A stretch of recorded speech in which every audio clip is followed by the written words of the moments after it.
What's up, boys? Starting off with leg press, going straight to 250 kilos. Leg day vlog. I was aiming for about 5-6 reps here. Foot placement really matters on leg press a lot because the higher on the platform, it hits more glutes and hamstrings. Whereas if you go lower, it targets more of your quads, and the wider stance tends to work the inner thighs. I usually go like shoulder width, mid platform, kind of like on the lower end. Keeps everything balanced. Form is key at this weight. Slow on the way down, try to push through your heels. Alright, so I moved up to 260. I was feeling pretty pumped. Quick tip, if you feel pumped, you want to move up. Move up, bro. It's not the end of the world, Don't overthink it. But same approach, control the movement, full range of motion, driving through the heels, and just track your knees properly, because at this weight, momentum can creep in a lot. So it's all about, keeping it nice and controlled. But I was pretty chuffed with that. I think I got about 5 reps at 260, which is good.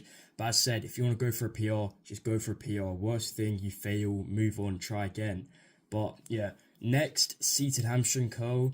This is a great hamstring exercise because it really isolates your hamstrings under stretch, which is important because, the eccentric tension tends to activate a lot of, fibers.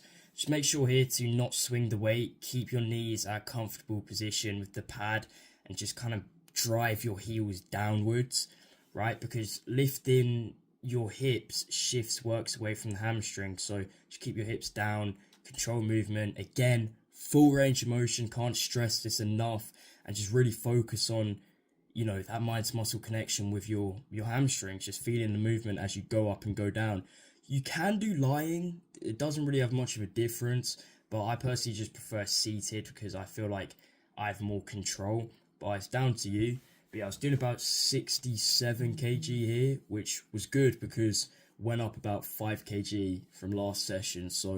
But I know I said I went up like 10 kg on leg press and 5 kg on hamstring curl, but it doesn't happen every session, and you shouldn't beat yourself up for it because it's normal. Progress isn't always linear. It's not always 2 kg a session, 5 kg a session. There's so many times where you just won't progress. It's not about beating yourself up in those moments. It's about learning what maybe you didn't do correctly. Maybe you didn't properly carb up before your lift. Maybe you're not in the right mental headspace. You left it too late, right? But you just got to factor in a lot of things and just try to make it as efficient as possible, right? Because that's what it's all about. But yeah, moving on to quad extension. Great isolation movement to finish the quads, especially after heavy leg presses.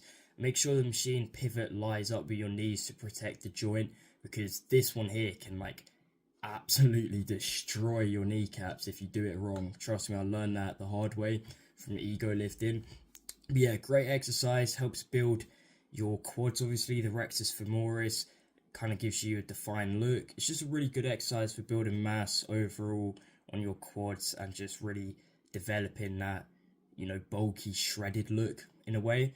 And overall, this is a staple. I see a lot of people online who don't even do, compound lift like leg press or squats, but they still make sure to include quad extension because it's just one of those top tier leg exercises.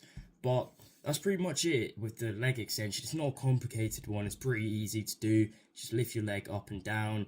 Try to think about it as kicking your heels outwards, driving with your toes up to the sky. Really good exercise. Again, I try to hold on to the side, just helps me push more weight. That's just personal, you don't have to, but it's all down to preference. But again, one of the best quad exercises, if not the best quad isolation exercise. And when you pair that with hamstring curl, bam, you're sorted, especially with heavy leg press. Those are literally all the 3 you really need. But then obviously calf extension is, another one you need too. It's technically 4, right? But finishing with calf extensions, calves respond best to stretch and contraction.